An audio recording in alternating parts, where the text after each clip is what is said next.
I finally got a dip tank to help get more efficient in the screen reclaim process. But what I didn't know is first time using this, things would get pretty messy. Literally. It's a lot more messy. I mean, look at me. But with some fine tuning, I was able to get dialed in and start using this efficiently. Let's get into it.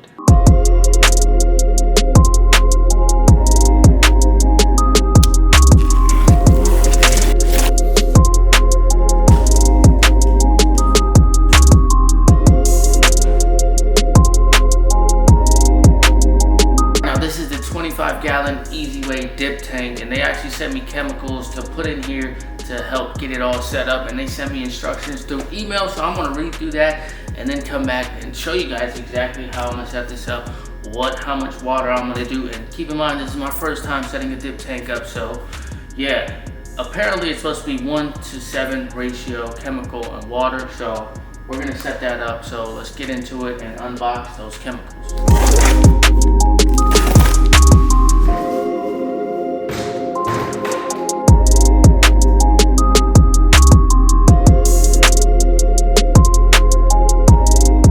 Excited to get this thing set up. They sent me 5 gallons of Easy Strip Supra and 1 gallon of 701, which is basically to degrease and get the inks off the screen. But my pressure washer just died on me. It's been died for like a few weeks now. I need to go ahead and get a new pressure washer, and this is perfect for me to take you guys with me because I get questions on what pressure washer I use and if you need something special. And to be honest, I haven't gotten anything special when it comes to pressure washer. I just went to my local Home Depot, Lowe's, and got the simplest pressure washer because you don't, in my experience from what I've done, I haven't needed anything too special when it comes to pressure washers. So I'm gonna go get one real quick and I'll be right back.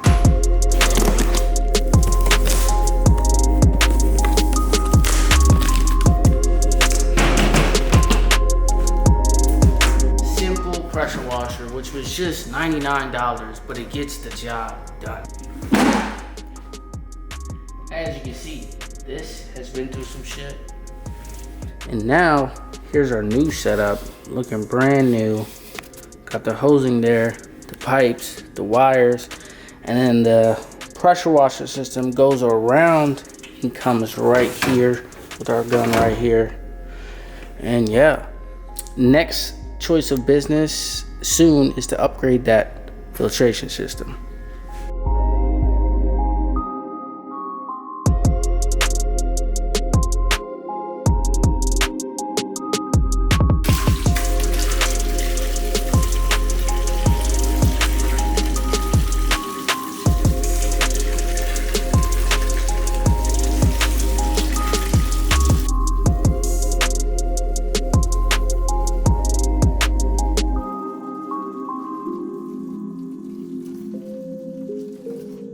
Spilled some in the beginning there, but now that I added about 4 gallons, I'm gonna finish topping it off with water and leave some gap in the top because when you put the screen in, the water's gonna lift, so you don't want to fill it up all the way to the top.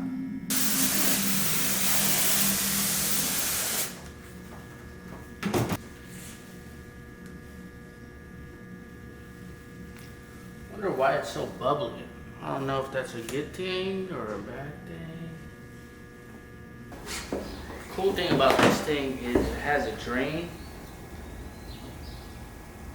But I'm gonna just throw this here real quick. It's all bubbly.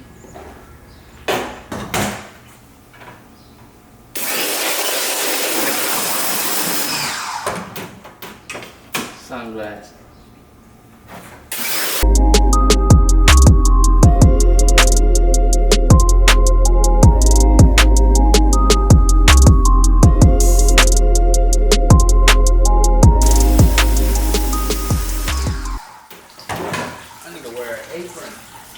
This shit is flying.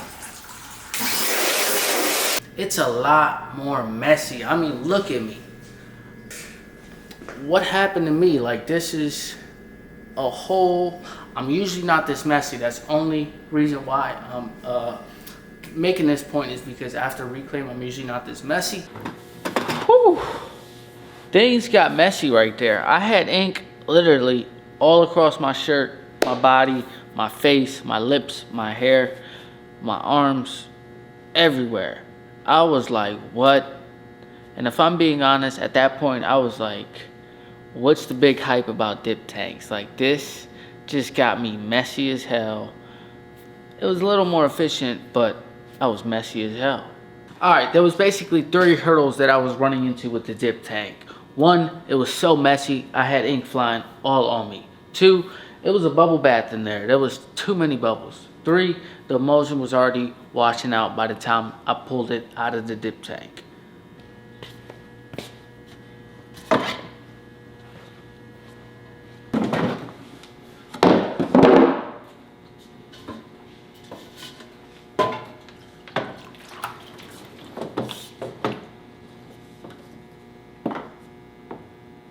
I went to a screen print summer camp and Easiway was one of the sponsors there, so I told them about the problems I was having and they had some answers for me.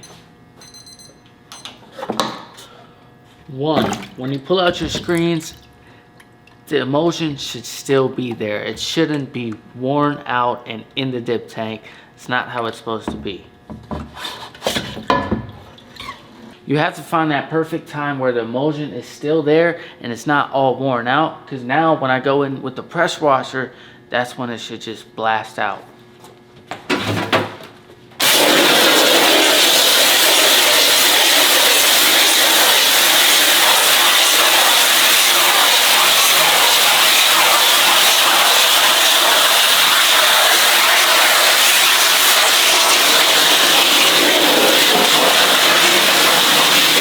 Now, remember how I would have ink all on my face after doing this? Look at me, I'm clean. I don't even have an apron on. That's because I put the screen with this frame, the open side, on the inside. So that way when you're spraying it, it's bouncing out and it's not able to bounce on you. Versus this way, that bad boy is gonna spray on you. Get this haze off, all you do is use some of this spray.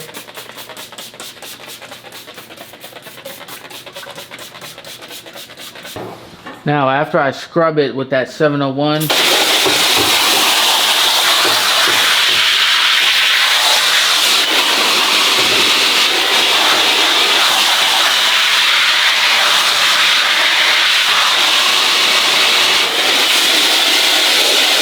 now, when ink used to fly on me when I first did the dip tank, I was like, what? There's got to be a better way. So I thought, what if I just clean off the ink with the regular 701 chemical that Easiway offers and then put it in the dip tank? Now that works, but there's no point of the dip tank at that point, because the whole point of the dip tank is for it to handle both of that for you, the emulsion and the ink. The 3 concluding tips that I learned with the dip tank is, it's cool for you to stick it in there with ink. Make sure you put it in there. Choose a time that's not too strong. So try to stay in between the 1 minute, 2 minute range. So try to dilute as much as you can with water. You really don't need it too strong. I did 4 gallons. I wish I did less. Start off lower. You'll be better off. And then pick a time where the emulsion is still intact after you stick it in the dip tank. And when you go to wash it out, make sure this squeegee side is facing the back. So when you spray, it's not gonna fly on you. Just that alone helped a lot. And the bubbles, it's normal. It'll wear off after some time. Bubbles will go away like it did.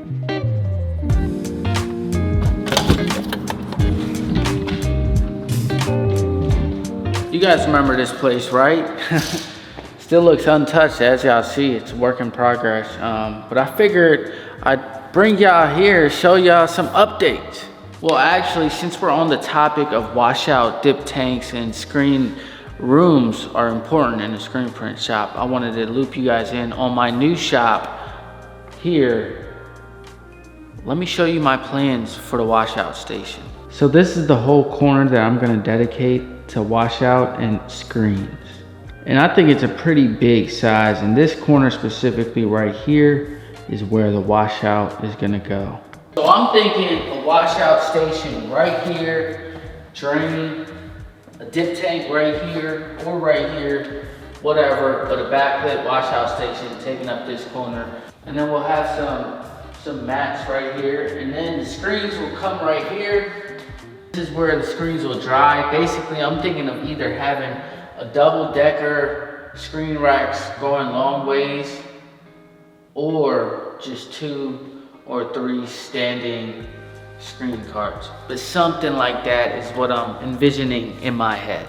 Screens right here, and then we take this short walk right here, and this is gonna be our whole dark room where screens will get coated, exposed, and stored. Fun fact, this one's got like a little view. Now this one's technically supposed to be the office because it's got that little window view, but I'd rather use it as a dark room because it's already built out and it's perfect literally for the size of that.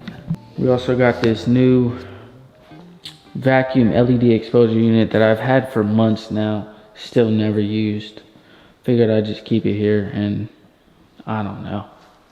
The good thing I like about this shop is the natural lighting in here. There's 4 big windows that brings in natural light, and I love natural light. So that's like, it's just an instant mood booster, especially on a sunny day. Come on. But I just can't wait to get up and running in this shop. I know it's gonna happen soon.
Anyways, make sure y'all stick around to the channel because I'm gonna be documenting build out of this whole shop, and I can't wait to get it. I can't wait to get to the finish line, honestly, but it's coming sooner than later. I hope you guys enjoyed this video. Always remember, no grind, no glory.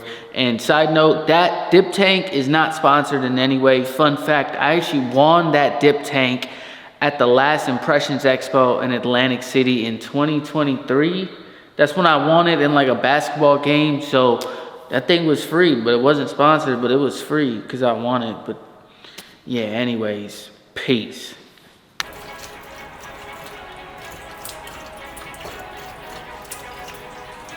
Just spilled like all of that.